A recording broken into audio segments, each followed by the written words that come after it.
Balangir police को मिली सफलता। लक्षाधिक टंकार cup syrup सह कुख्यात कप सिरप माफिया राजा जेना गिरफ होती। राति अधिया कप सिरप चालाण बेले राजा को काबू करछि स्वतंत्र पुलिस टीम। कोड़ी टिपेट्रे 500 बोतल कप सिरप जबत होती। माफिया राजकुमार ओरफ राजा जेना दीर्घ दिन बेआईन निशा कारबार चलाइथिबा ने अभियोग होइतिला।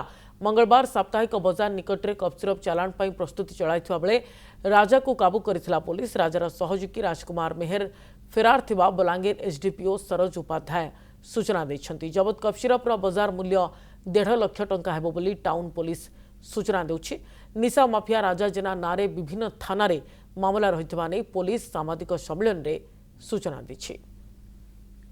हमर कप सिरप जो बलांगीर चली ताको मिशन मोड रे केमती कप सिरप बलांगीर रु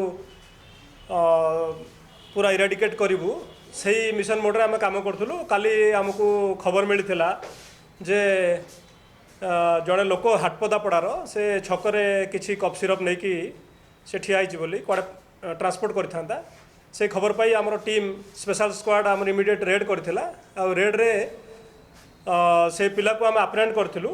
ता ना राजकुमार जेना बोली अप्रेंड करथिलु। तार ठारु आम 500 बोतल प्राय 20 कार्टून रे 500 बोतल कप सिरप जबत होइछि एवं से पिला को आम गिरफ्त करिछु।